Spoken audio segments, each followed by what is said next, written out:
Welcome, everyone, to Fantasy Foresight, the podcast. We're your hosts and co-founders of FantasyForesight.com, coming to you from the Rambo Fixture Company studios. I'm Ben. And I'm Jay. You ready to get rolling, Jay? You know it. Let's do this. All right, let's go.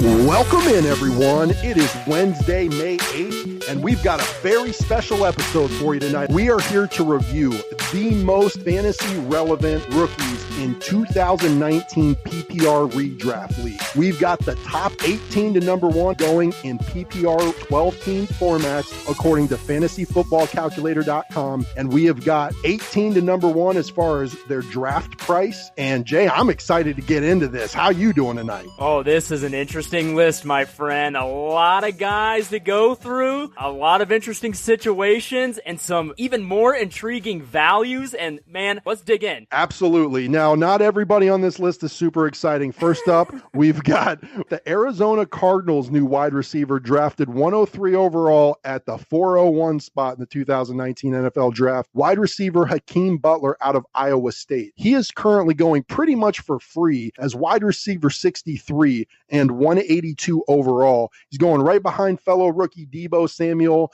MVS, Marquez Valdez-Scantling for A-Rod, right in front of Adam Humphries, who's got a new quarterback in Marcus Mariota, and in front of Robert Foster, who was an absolute yards per reception burner last season. Now listen, Ben, what do we always talk about? We're numbers people, all right? We aren't necessarily talent evaluators. We'll leave that to the pros. We're going to reference Dane Brugler's rookie draft guide as a reference point, but just from a number situation, he is going to be a rookie on an offense that was deplorable last year with a new quarterback, a new coaching staff. He's currently going to be battling with Andy Isabella for the WR3 spot on this team. The description of him draws comparisons to a J.J. Nelson for me, who is a dart throw at best in redraft fantasy, and it's just not somebody that I'm really going to invest in. When he's going 182 overall and Adam Humphries and Foster are going right behind him, I'm probably going to take a look at a proven commodity before I take a shot on a guy in this offense when I want to see what this team is going to be this year. Yeah, I mean, we saw it from Robert Foster and Adam Humphries last year. We really have no idea what Hakeem Butler is going to be in the NFL. So moving on, number 17 in our countdown, we've got wide receiver Deebo Samuel out of South Carolina, drafted at the 204 spot, 36 overall in the 2019 NFL Draft by the San Francisco 49ers. He's currently going as wide receiver 61. That's 177 overall. So again, pretty much free. He's going right behind a couple of guys I'm really intrigued by this season. You got Dante Moncrief, probably fighting for that wide receiver 2 spot now in Pittsburgh with Big Ben. You've got A.J. Brown, who we'll get to in a little bit, and then he's going right in front of MVS, Marquez Valdez-Scantling, and Hakeem Butler. Yeah, okay, here's the drill on Deebo Samuel, and this is going to be a theme for a number of guys. He is on a team with a weakness and a need, and they drafted to fill that need. However, one of his weaknesses from Dane Brugler's draft guide was he has ordinary height and length, but more importantly, injuries hampered him throughout his career, including a history of hamstring issues going back to high school. He missed most of 2017 after suffering a broken left ankle. So, you've got a guy, I don't know, man. No, I mean, number one, it's all about value. But again, you're not taking dart throws just to take dart throws. Right. You're trying to nail every single pick in your draft, even the last one. It's a calculated risk. And this is not the guy that we are taking a calculated risk on at this point. And that's all I think we need to say about him for now. So moving on to number 16, we've got Baltimore Ravens new running back drafted at the 411 spot, 113 overall in the 2019 NFL Draft, Justice Hill out of Oklahoma State. He is currently going as RB58, that's 175 overall, behind fellow rookie Devin Singletary, Duke Johnson, and in front of Rex Burkhead and Kalen Ballage. So definitely RB dart throw city at that point. Yeah, and that's where he belongs. I mean, I get that people question Mark Ingram and his age, but, new team, new situation. But even if Mark Ingram goes down with an injury, you still have a crowded backfield with Gus Edwards, who they've shown that they like and would prefer in that backfield. You still have Kenny Dixon hanging around. So you've got a rookie stepping in on a team that has proven that they will go running back by committee, that you can't trust what your gut is on who's going to emerge because they'll go with somebody completely different. So you can't project that. You're absolutely right. But I'll tell you this, Jay, from a DFS standpoint, when you do know who's going to start, they've got currently the number one Savage rating, total Foresight strength of schedule metric for the running back position heading into 2019. So that's something to definitely keep an eye on. People make a lot out of Mark Ingram's age, and we're not here to talk about the other guys that this impacts, but I'm not so sure that Mark Ingram isn't going to run away with that job. So we'll save that conversation for our preview podcast here in a few more months. Next up, we've got a guy on paper, Jay. I'll tell you what, everybody's talking about a certain wide receiver from Ole Miss. Oh boy. I think they're talking about the wrong one. Oh, fire take coming. Yes, sir. Number 15 on our countdown, you've got Ole Miss wide receiver A.J. Brown. He was taken 51 overall at the 2.19 spot in the 2019 NFL draft for the Tennessee Titans. I'm telling you what, Jay, this guy in college, last 2 seasons, didn't miss a game, didn't miss a start. 2017, 75 catches, over 1,250 yards, almost 17 yards per reception, and 11 touchdowns. 2018, again, didn't miss a start. Remember that when we talk about the other Ole Miss wide receiver.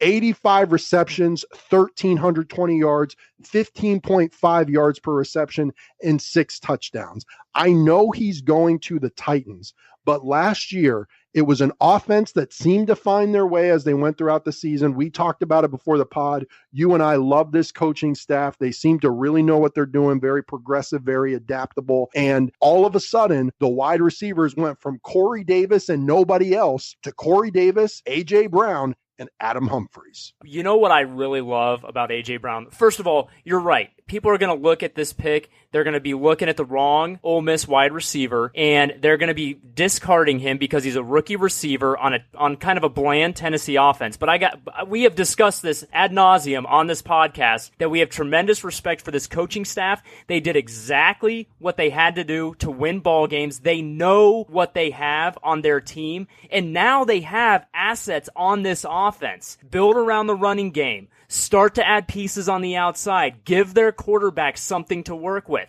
So I'm willing to now take a closer look at some of these pieces in fantasy land.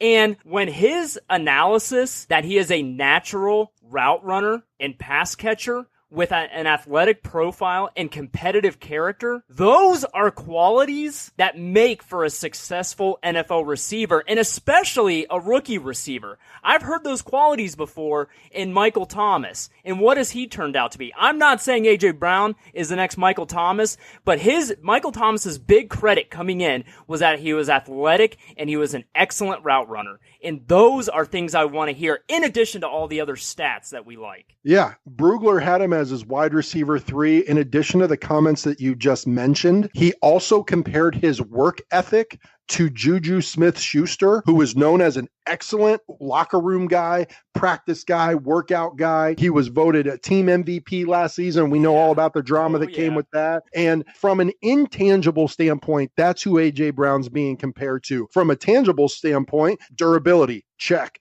Big play, check.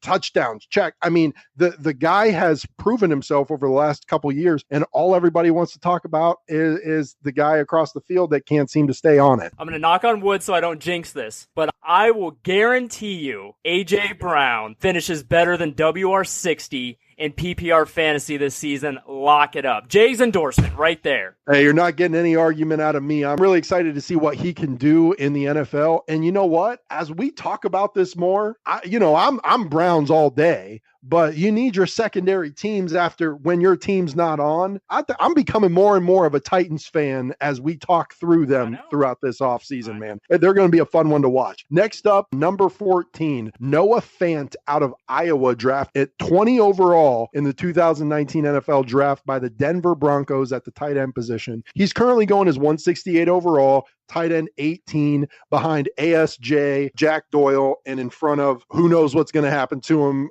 Kyle Rudolph and Greg Olsen. Yeah, I sit here and I feel like we look at Denver very similarly to how we view New Orleans. We're waiting for this tight end to come back and light it up and become a tight end 1 because we've seen it in the past. But that doesn't guarantee that we're going to see it again in the future. We're talking different players, different teams, different coaching staffs. I know they've had success at that position in in the past. Yes, he went first round. Yes, he is a talented tight end. Yes, he could be something in the NFL. There's also been a lot of chatter that he's more of a project tight end than his fellow Iowa teammate. And so, you're asking me not to invest a ton. He's going tight end 18. Yeah, he is the tight end one in an NFL offense. He's unproven. Dane Brugler in his draft guide for his weaknesses says he's not a tackle breaker. Focus can be disrupted by impending contact. Had only a 61% catch rate in 2018. And scouts say that he has some, quote, diva qualities to him. So that offense doesn't excite me. This player doesn't overly excite me. I'm looking elsewhere at tight end. Next up on our countdown, we've got number 13, Devin Singletary, running back out of Florida Atlantic, drafted in the 2019 NFL draft at the 3.10 spot, 74 overall by the Buffalo Bills. He's currently going, according to fantasyfootballcalculator.com, as running back 56. That's 166 overall behind fellow rookie Bryce Love, Tampa Bay running back Peyton Barber in front of Duke Johnson and Justice Hill. Yeah, we know why Buffalo took Devin Singletary. They've got Shady McCoy, who is likely to be cut. They've got old man, but Iron Man Frank Gore in that backfield. Yes, sir. And they signed TJ Yeldon, who is a fine complimentary piece, but moving forward, Devin Singletary is going to get a legitimate shot at owning this backfield for the future. A little bit of a question is how soon he gets that number one lead dog opportunity, so you may have to sit on him for a while. But he is a legitimate fantasy player later on this season, and somebody who may be worth a stash. Without a doubt, Jay. We just talked about in Noah Fant an example of a late round guy that's really This is a late round guy with a lot of pop. This is a late round guy that could by mid-season be the guy in an NFL offense who has a very strong rushing quarterback that opens up lanes for their running backs. Okay. And I want to go over some tangibles. We love some stats. Yep. The Buffalo Bills have the second best Savage strength of schedule ranking, number 2 in the NFL for running backs. So whoever ends up coming away with this job is going to have a pretty favorable strength of schedule. Additionally, I understand that it is Florida Atlantic. I get it. But let's look at what this guy has done over the past 3 years. 2016, 6.7 yards per carry, broke 1,000 yards, 12 touchdowns. 2017, 6.4 yards per carry, 1,920 yards, 32 rushing touchdowns. Okay. 2018, 5.2 yards per carry and still almost 1,350 rushing yards and 22 rushing touchdowns. Jay, this guy has been prolific. Dane Brugler in his draft guide noted that he led FBS with 113 broken tackles in 2018 and only has 4 career fumbles and ranks 6 all-time in FBS history with 66 rushing touchdowns, and the 5 players ahead of him on that list played 1 more year than he did. Wow. Those are some stats. One, I love hearing not only the fumble rate, the broken tackles, the strength of schedule for that offense, because going where he did, he's going to get an opportunity in that offense. I love it. He's going to be on my stash list for sure this season. Not somebody you can rely on right now out of the gate, but certainly somebody to target late in drafts. Yes, sir. Very much in contrast to how I feel about our next running back. Man. Number 12 overall, Stanford's running back, Bryce Love. The Washington Redskins took him at the 4.10 spot, 112 overall in the 2019 NFL draft. I don't get, why does this franchise like injured running backs so much? Okay, tell the folks about it. Okay, the reason I just said that, ladies and gentlemen, is because Dane Brugler notes in his draft guide for 2019 that durability is a strong concern for Bryce Love. He underwent surgery in December of 2018, 6 months ago, to repair an ACL tear in his right knee, and he missed most of the pre-draft process. He also missed multiple games in 2017 and 2018 with persistent ankle injuries. And on a team where they have Darius Geis coming back, lost for the season last year, Chris Thompson, often ouchie, Samaje Perine, ouchie. I mean, all they've done is had running backs in this offense that have been ouchie nonstop, and that's hampered that offense. AP, if he wasn't an Iron Man and a legend, I don't know what that offense. I mean, that Ben, Maybe they feel like they collect enough, one's going to hit. I think everybody in the world would feel really good if Darius Geis was able to come back and be a competent starter and be able to last the whole season, and Bryce Love wasn't even somebody that they had to count on. But going 160 overall as running back 55, I'm going to go with Peyton Barber, who's got a 50-50 shot of being the guy in what everybody expects to be an improved Bruce Arians Tampa Bay offense. Or the guy we just talked about, David Singletary. If I'm taking a shot on a rookie running back, it's going to be a guy who's proven he can be durable, break tackles with a good strength of schedule, period. Yes, sir. And I have a problem with things that don't make logical sense. And Washington, the decision-making, I'm sorry. It's consistently bad. Over the years, they are consistent, Jay. They don't tease you and think, oh, look at us making good decisions here. Ha, ha, ha. Whoops, we messed up. They always make bad choices. If you're a Redskins fan, I'm sorry, man. Listen, I'm not on your team. I'd be frustrated if I were you. What are we doing? Yeah, it's pretty bad. I loved you, John Dorsey. Moving on, number 11 overall on our countdown. All right. Wide receiver Paris Campbell out of The Ohio State University, drafted 59 overall at the 2.27 spot in the 2019 NFL Draft by the Indianapolis Colts. I love the player. I love the offense. His price in redraft ADP right now is 159 overall, wide receiver 58, going behind Mecole Hardman, Curtis Samuel, and in front of Dante Moncrief and A.J. Brown. I'll tell you what, there's a lot of value in that group. 4 out of 5 of those guys I am happy to come away with at wide receiver 58. Well, listen, all right, we've talked about how much love we have for Andrew Luck and what he looked like coming back from injury. It could have gone either way. What did he do? He came back and he returned to his elite quarterback status. And now you've got an exciting player like Paris Campbell, who is at worst the WR3 on that offense, and at best the WR2. He's going to get some time on this field with a fantastic quarterback, a great offensive line. Their strength of schedule is middle of the road. That doesn't worry me when you've got a great quarterback like Andrew Luck throwing you the ball. And, it's ironic to me, this is a guy who I was able to watch up close and personal over the course of his career, and he is a very similar player to Curtis Samuel. Jay, it's amazing to me that you picked up on that observation from watching the Buckeyes games this season, living in Columbus, being a big Buckeyes fan, because in Dane Brugler's draft guide, he completely agrees with you. He's Dane Brugler's wide receiver 4, and Dane actually projects him, just like you said, as a bigger, better version of his former teammate, Curtis Samuel. And those are two guys where they're going. I'm fine with Price. I'm fine with taking a shot. We saw what Curtis Samuel can be, and moving forward, we know it's a known quantity. Paris Campbell may be a little bit bigger, more exciting, and a great offense, but we just don't know yet, so there's some risk baked in, so it kind of evens out, and it's very appropriate. Amongst the strengths that Brugler lists for him, twitchy feet and moves differently than the other athletes on the field, what that says to me is if they decide that from a role standpoint on this offense, that it's best to line up Devin Funchess for at least this season across TY, I have zero problem seeing the path to success for Paris Campbell as the slot receiver in Andrew Luck's offense. Hall of Famer. There we go. Lock it down.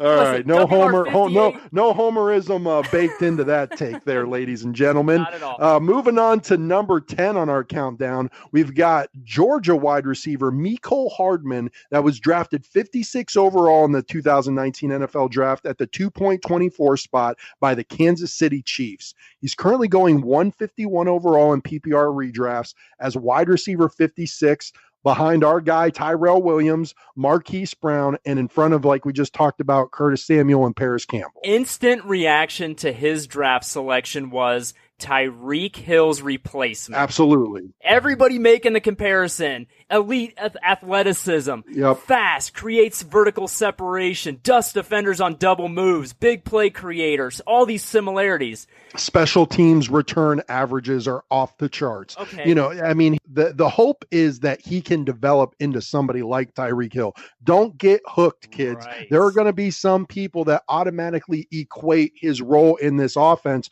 to Tyreek Hill's Bengals production. Okay. You cannot make that mistake. Okay, some of his weaknesses: undersized, smaller frame target, won't come away with many 50-50 balls, questionable grip strength. Okay, and we read these weaknesses, and then coming out of their rookie minicamp, the first time Hardman ran a 20-yard dagger route during their minicamp, it wasn't pretty. Their coach, Andy Reid, was quoted as saying, brutal. The former Georgia receiver had speed, but the nuance of the route wasn't quite there. So you read some of these things, but then the following day, he drops a couple of punts on individual return drills and drops a couple of catches off of easy throws. So not a good start to rookie minicamp for a guy who they want to replace a WR1 in fantasy. I mean, that's definitely a stretch. The only other wide receiver of note currently on that roster is Sammy Watkins, and the days of him being able to carry a wide receiving core are far behind him. Yes, correct. And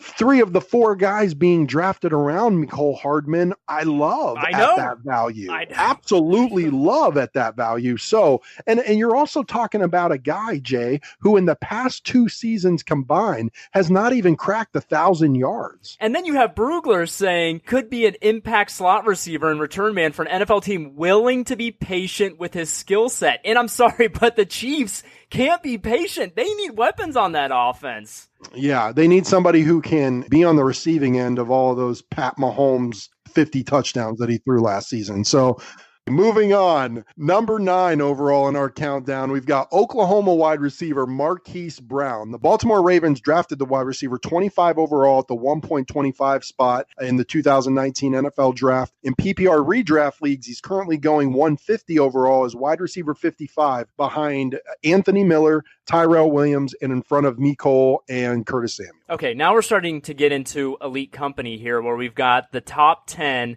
rookie players being drafted, and he went first round in the draft. So you know he's going to get an opportunity on that team. First rounders, they've got to prove it. The fans will demand it, so he's going to get an opportunity in this offense, and it's an offense that needs some weapons at wide receiver.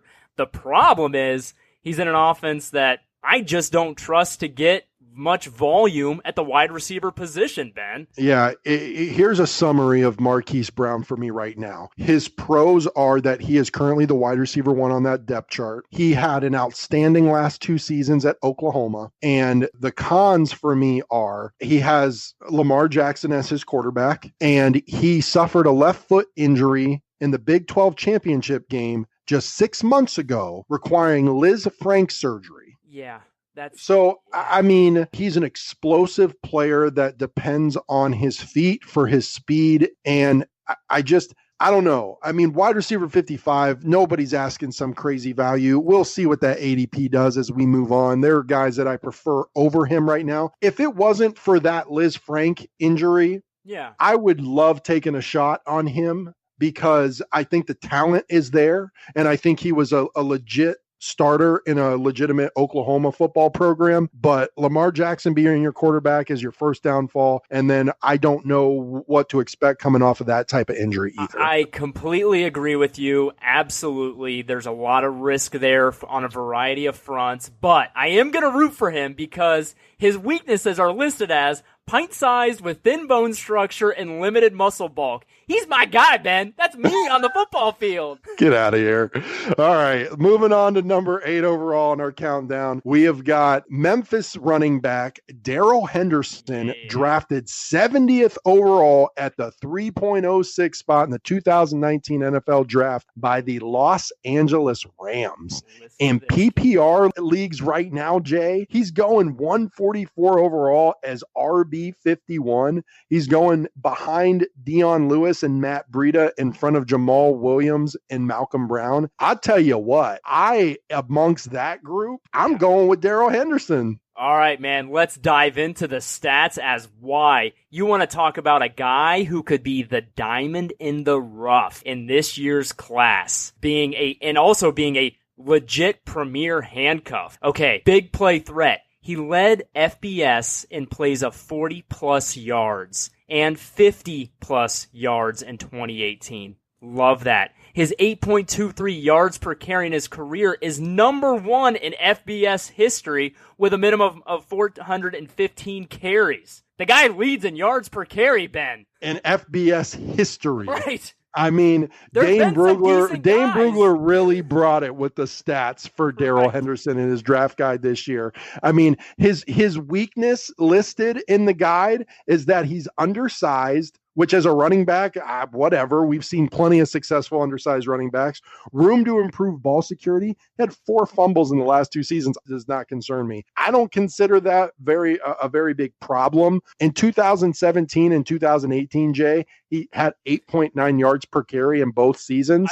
In 2017, he had over 1,154 rushing yards and 9 touchdowns. In 2018, he improved that to over 1,900 yards and 22 rushing touchdowns. Yeah, played in 3 more games, but had almost 800 yards more in total offense. I mean, the guy... While maintaining that insane 8.9 yard per carry clip. That is Exactly. And playing in all 13 games. The guy's durable, too. His weakness is undersized? I don't care. I've seen smaller guys. As long as he can take a pounding, that's fine. That's what he's going to have to do. You're right. Ultimately, he is Dane Brugler's RB6, and he notes that Henderson faces a significant jump in difficulty level going from the AAC defenses to the NFL, but his combination of balance, agility, and run instincts helps him gravitate towards space, projecting best in a zone-heavy scheme. I'm not sure about the running scheme in LA, but I know that Sean McVay is a pretty sophisticated play caller, and he's going to find a way to maximize Darrell Henderson's talents. Number one, there's been a lot of talk about a more balanced workload with Todd Gurley's knee issues. And number two, like you said, premier handcuff, especially if you're somebody who does still roll the dice on Todd Gurley. And let's take a look at last season. We saw a supposedly washed up CJ Anderson get picked up by the Rams late in the season. And what did he do in that offense? He lit it up, resurgence. So if he can do it, you would think that a talented guy like this could step in and produce on a fantasy level. Where he's going right now in drafts, RB51, yeah, I'll take a flyer on that. Absolutely. Like you said, there are guys at that point in drafts that are like flyers, and there are guys that have potential to be, league winners. Yeah. And, there's definitely risk there that he's not relevant at all this season, but there is a chance that he is the guy in that Rams offense before the end of it all. So somebody to keep an eye on, somebody worth a flyer. Moving on, next up in our countdown, number 7, we've got Iowa tight end TJ Hawkinson, drafted 8th overall in the 2019 NFL draft by the Detroit Lions. And currently in PPR ReDraft leagues, he's going 143 overall as tight end 14 behind Delaney Walker, Trey Burton, in front of Herndon and ASJ. So how hilarious of a draft pick is this? The Lions, who let Eric Ebron go, take a tight end 8th overall in the NFL draft. I mean, if only they had a capable one they didn't need to invest equity on. Hilarious. Yeah, okay, fine. He right now he's the 7th highest drafted rookie going. He's a tight end. Fine, whatever. It's a tight end. Right. I mean, at that point in drafts, I don't mind it if he's somebody that you take a flyer on because he is currently the tight end 1 in that offense. He had 13.3 yards per reception in 2017, 15.5 in 2018, 9 touchdowns over the last 2 seasons. He's Brugler's tight end 1. Yeah. He says that Hawkinson has a complete skill set for the position with outstanding athleticism, pass catching traits, and blocking skills. Projects as an immediate NFL starter with Pro Bowl potential. Yeah, the most of what I've read is that Hawk is the most NFL ready between he and Fant coming out initially. Fant might be able to have a higher ceiling in the end, but, as a rookie, going around the group he's going, I personally like Herndon a lot, but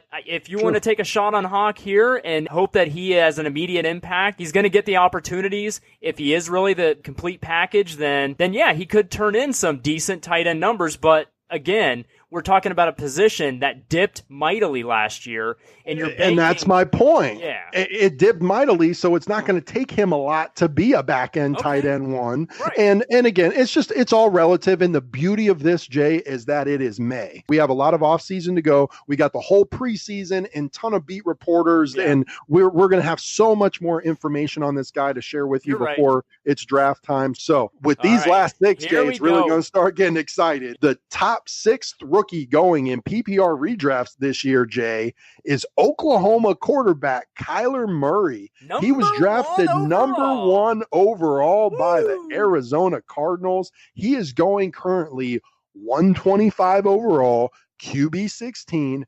I'll tell you what, it's an interesting group. Jimmy G in front of him, Josh Allen in front of him, behind him, Big Ben and TB12. I know what Big Ben has been and is recently as last year, but we don't know what anybody in that offense is without AB in it. And, I can understand if somebody at QB 16, 125 overall wants to take a shot on Kyler Murray because the kid had an amazing season last year in his Heisman Trophy winning season, 7.2 yards per carry with over 1,000 rushing yards and 12 rushing touchdowns. And that is in addition to a guy who throws at an accuracy rate of almost 70% at 69. He threw for almost 4,400 yards, 42 touchdowns, and 7 interceptions. I mean, they are going to build the offense around him from day one. And I could see him sneaking into a streamer relevant guy this year. Okay, I will hear that. I will counter that with his undersized frame, which was well noted. Just because Baker flashed and had a good half of a season does not mean that Kyler Murray is the next Baker Mayfield. Yes, they went to the same college. I get it. They're so different. I know. I really don't like the Baker May Kyler comparisons because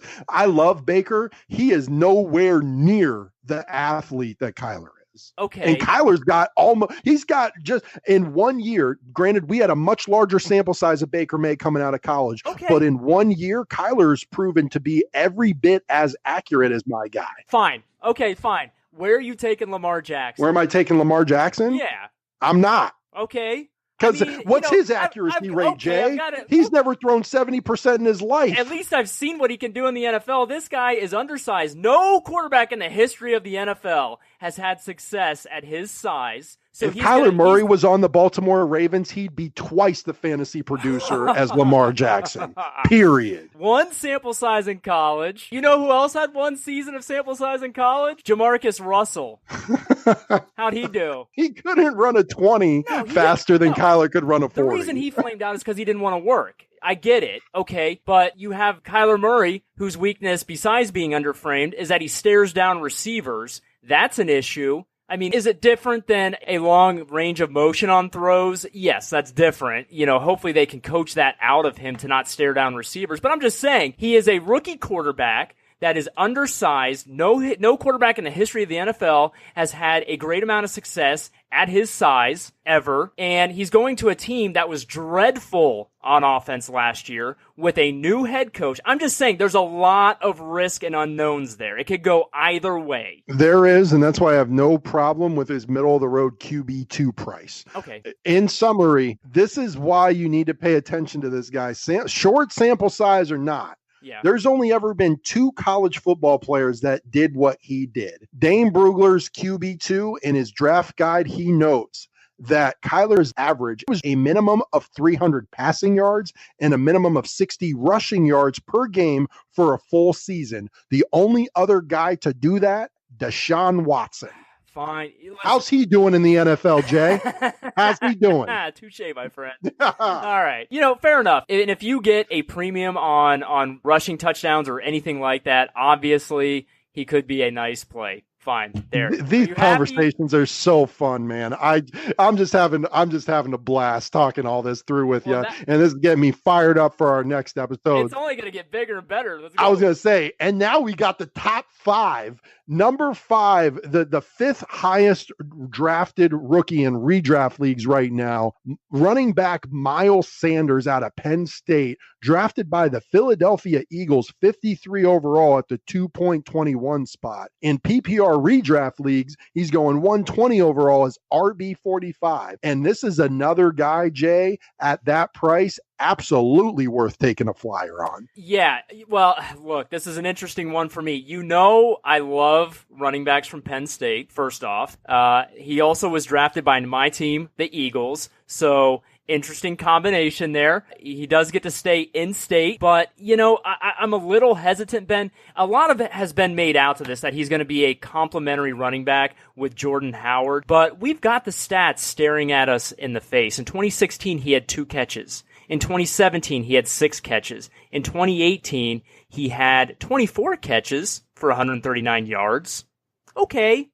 I don't know how that's complimentary. No, I don't. I think they're very much hold a similar role in an offense. They're the early down running back. They're the bell cow back that gets 200 plus attempts in a year. Okay. And I know, man. So now we're splitting carries. Now listen, I know Chicago was able to have an RB1 and an RB2 in their offense last year. So both these guys can be certainly fantasy relevant. But I've got a rookie running back who, maybe he's good at catching the ball out of the backfield. I haven't seen it enough to really know, and I haven't seen it at the NFL level to know whether or not he's actually going to be successful there. So I don't know how he's going to fit in with Jordan Howard. And if I've got 2 guys splitting carries in an offense, then that diminishes their fantasy value until I see which one is going to emerge. And there's a little bit of risk there for me because I don't know which one is going to emerge. I'm sorry. I'm a guy who still likes Jordan Howard, and I think he's very fantasy relevant. I agree with that sentiment. I will say when you're talking about running back 45 and you're talking about a guy that could be the RB1 currently, Mike Clay has him projected as their RB1 on his depth chart. Okay, well, here's one thing I'm going to be monitoring in the preseason for sure. Ball security was a concern with him in college as he had 9 fumbles on only 308 offensive touches of the football. That's a fumble every 34 touches. And we have seen it time and time again. Ball security being an issue moving to the NFL for some running backs. That is going to be something I'm going to be paying a close eye on, not only as an Eagles fan, but from a fantasy perspective to see, is this guy going to be the RB1? They're not going to make him the RB1 if he can't hang on to the ball. No, they're not. And it's one to watch for sure, like all these are. And, just at the RB45 price, if you're taking a dart throw on a guy that they took 53 overall, I understand that. Yeah. He's going around Ito Smith, Deontay Foreman, Nyheim Hines, and AP Adrian Peterson. There's one guy on that list that I love. Everybody else, you might as well be throwing a dart at a dartboard. If it's not Nyheim Hines on that list for me, it's a crapshoot. Completely agree. Moving on to our number 4 drafted rookie in redraft. We have got a nice wide receiver for you out of Arizona State. N'Keal Harry, drafted 32 overall by Bill Belichick in the New England Patriots. What more do you need to say? Sold. I mean, yeah, when you're talking about Bill Belichick drafting his first wide receiver in the first round since, I believe it was Terry Glenn. Wow. That is the level of confidence that they have in this kid. And I'll tell you what, he's being taken in PPR redraft leagues 114 overall as wide receiver 45 behind Larry Fitzgerald, D.D. Westbrook, and in front of James Washington and Devin Funchess. Okay. Dane Brugler has him ranked as his WR7. His comments, we've talked about this tonight. He competes with a powerful, fearless attitude. He is a clean route runner with natural ball skills. He wins downfield with his tackling skills and his physicality to win body position, projecting him as a solid number 2 option or a big slot receiver in the NFL. Now, for Tom Brady, I love that. Yes. He's had consistent production in college with back-to-back 1,000-yard receiving seasons, and he is durable and had played through injury. Yeah. You're seeing the reason why Bill Belichick took this guy.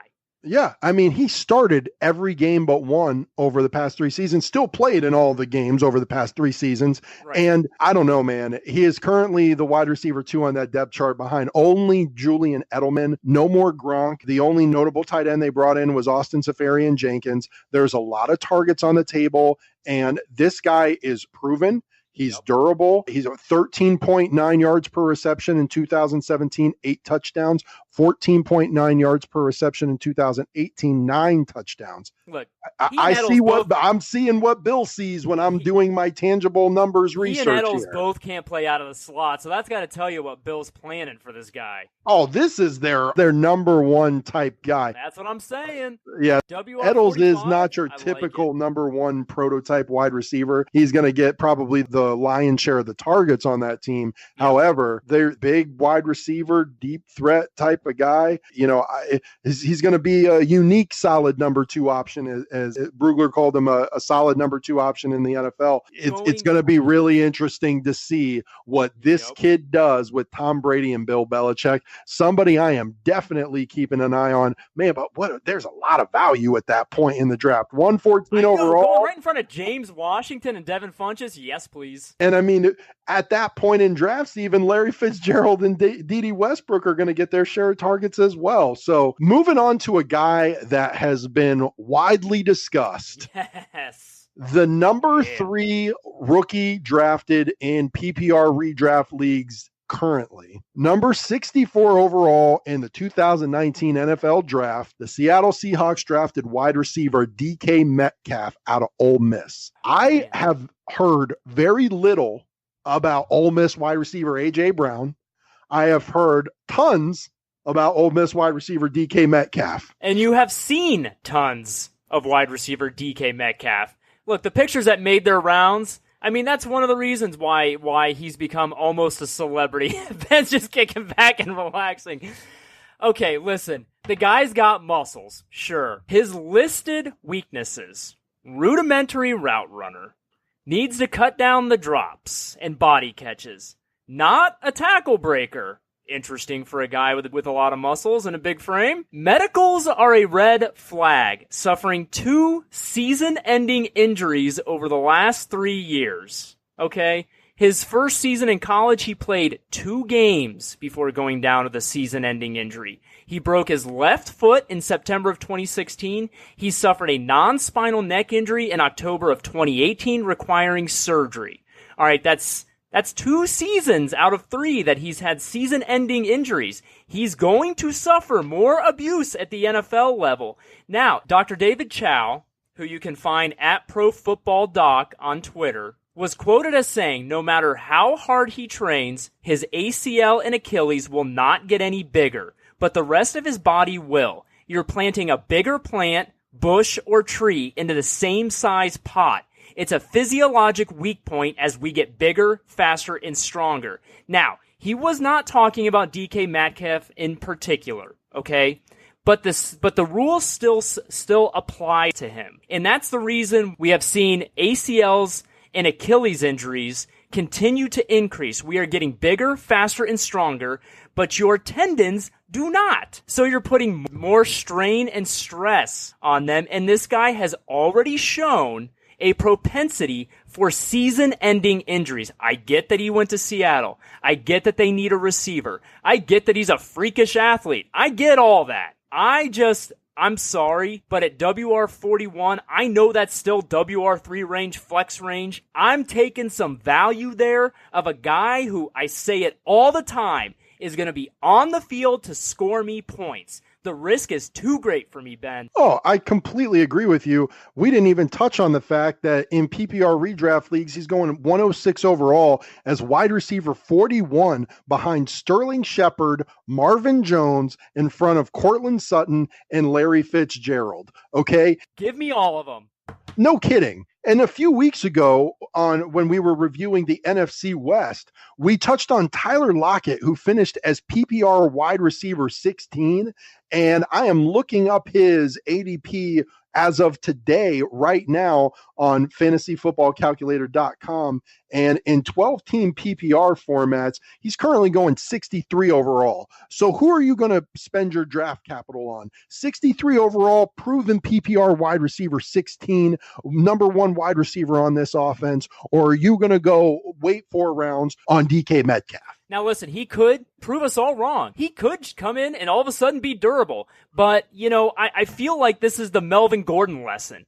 When you are continually injured and can't complete a season, it's a tough thing to break, man. It's just, Everybody gets focused on such the wrong things around the NFL Combine, and they stuck to this guy unlike anything I've ever seen before. Yeah. I get that he is an unworldly athlete, not lost on me. However, in each of the last 2 seasons, he has put up less than 650 yards. So he's not beating the world here. Right.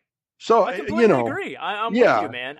The number right 3 now, drafted rookie, I'm taking a lot of these guys where they're going before I take DK Metcalf. Without a doubt. Like I said, A.J. Brown is the Ole Miss wide receiver to roster this year, period. Yes. Lock it up. All right, moving on to number 2 in our countdown, we have got Iowa State running back David Montgomery. He was drafted 73 overall at the 3.09 spot by the Chicago Bears, and he's currently going in PPR redraft leagues, Jay, as 81 overall. That's a running back 33 behind Lamar Miller, Kareem Hunt, in front of Latavius Murray and Rashad Penny. Ben, I got to be honest with you. I'm a little at a loss right now. Look, I know there's a lot. There is some hype. There's some smoke around the David Montgomery hype train. And, the Bears trade Jordan Howard to Philly. They had a nice tandem. We've noted it. They had an RB1 and an RB2 in fantasy land on that offense. They wanted to upgrade the pass catching ability. We went into last season talking about how Jordan Howard was going to get more chances to catch the ball, which he did early in the season. And apparently they wanted to upgrade that further. Why, when they have Tariq Cohen to catch the ball? I don't know. But, apparently they need a new replacement for Jordan Howard that they feel is a little bit better in that area. Well, that's the thing, Jay. I get replacing Jordan Howard, but what I don't get is everybody fading Tariq Cohen as a result. Well, I think part of the reason is perception is that they wanted to have a bell cow back who could catch a little bit better out of the backfield, and that's what they got in David Montgomery. But I don't know why you need that when you have Tariq Cohen, is what I'm saying. And I don't know why he is touted as some prolific pass catcher at the running back position, Jay. In the last 3 seasons, the man had 71 receptions. You know how many receptions Tariq Cohen had just last year in the NFL? Also 71. No kidding. So I just don't see how this guy is going to come in all of a sudden and take away from Tariq Cohen's role. Jordan Howard had 250 rushing attempts. Cohen only had 99. Still finished his PPR RB11 because he had 91 targets and 71 receptions. I do not see David Montgomery coming in and erasing the impact that Tariq Cohen has on this offense. No, I agree with you on that. I don't think he impacts Tariq Cohen's value much at all. Some good things. He was the 2018 team captain, and coaches called him a culture changer due to his work ethic, effort, and character. I love that. Okay? But the whole knock on Jordan Howard is that he wasn't an exciting or explosive runner. Okay? His noted weaknesses, this is David Montgomery's noted weaknesses. In 2018, he had 0 rushes of 40-plus yards and only 2 rushes of 30-plus yards. Too much east and west. Guilty of making too many moves. Okay?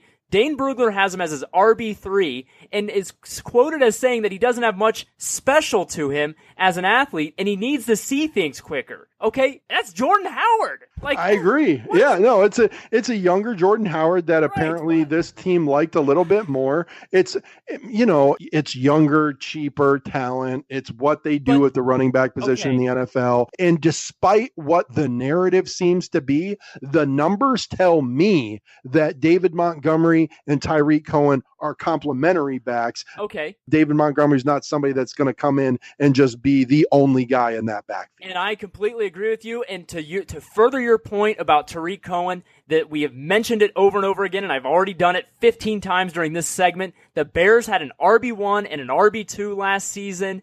And if they can do it again this year, Tariq Cohen could be that RB1 again. Yeah, and I mean, if you're going to tell me that in an offense that had an RB1 and an RB2 last year, and I've got to bet on one running back to be an RB1 or an RB2 this year, my money's on Tariq Cohen. Yep. All right, let's wrap it up. Number 1 on the list. Yes, sir. We've got running back Josh Jacobs out of Alabama. The Oakland Raiders took him 24 overall, and in PPR redraft leagues, Jay, he's going 40 overall as RB21 behind Sony Michel, Philip Lindsay, in front of Chris Carson and Mark Ingram. Guys, this is your buddy Jay talking to you now.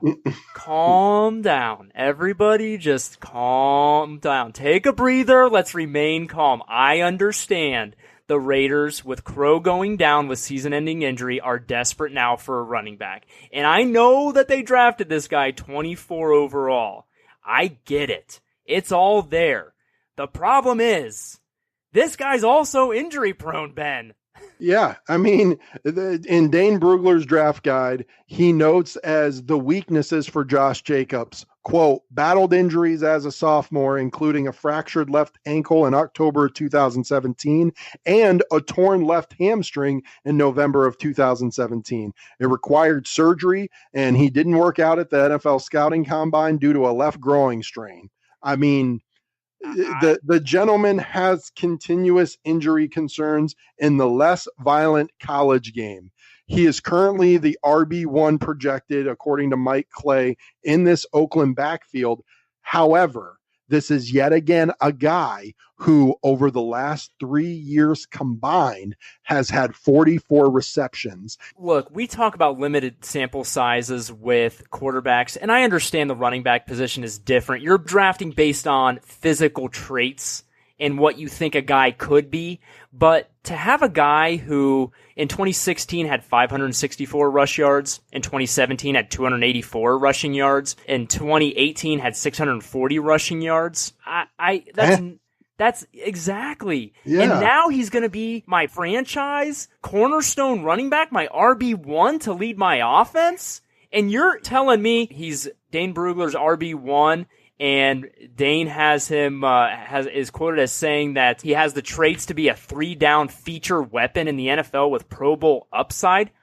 Okay, I mean, I could say any player in this draft has Pro Bowl upside, but to trust that, man. Yeah, I mean, and these are and remember, Dane is looking from a like more of a dynasty type of perspective. Dane's not looking from a fantasy football perspective at all. He's looking at their career outlook, and that's where his RB1 comes from. And then you look at Evan Silva in his April 30th top 30 dynasty ranks. He also has Josh Jacobs as his number one dynasty player out of that top 30. So Dane's not the only one. I get it. But I don't know, Jay, how many people at this point in the year are talking about him strictly from a redraft perspective like we are. And from strictly a redraft perspective, 40 overall is way too rich for a guy who has the injury concerns and lack of overwhelming productivity in college for me to roll the dice on him at that point. I mean, Phillip Lindsay was a fringe RB1 last year. We talked about how Chris Carson might run away with that running back job. Mark Ingram, there's a lot of vacated rushing attempts in that backfield. And when he can be the guy, he has proven to be very fantasy relevant. So it's just a lot of risk at a very high price. And we're all about finding those max values. And Josh Jacobs, for us at this point, without seeing any preseason sample size, is anything but that. I couldn't have summarized it better myself. Nice job, my friend. I appreciate it. Well, sir, those are the top 18 rookies that are currently being drafted in PPR 12-team redraft leagues according to fantasyfootballcalculator.com as of May 8th, 2019. Man, that was fun. That was fun. I guess the folks are just going to have to wait for my Daniel Jones recap for the preview episodes to drop later in the summer.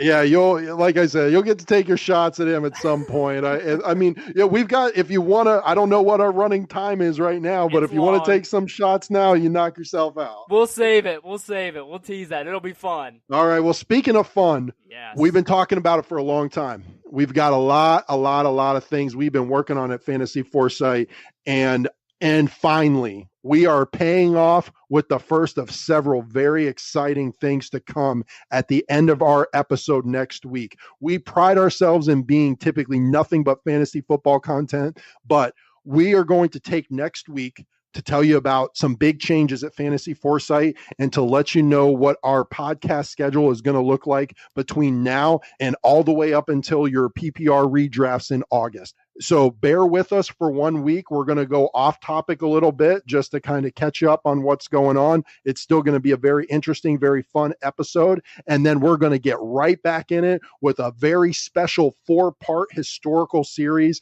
that is going to take us right into our preview pod episodes, gearing up for the 2019 fantasy football season. Man, I can't wait. And that wraps up this episode of Fantasy Foresight, the podcast. We thank you for joining us. Be sure to visit us, as always, at fantasyforesight.com. Use the links at the bottom of the page to find us across social media, including Twitter, Facebook, YouTube, and wherever you pod. We hope you enjoyed the episode, and we'll see you next time.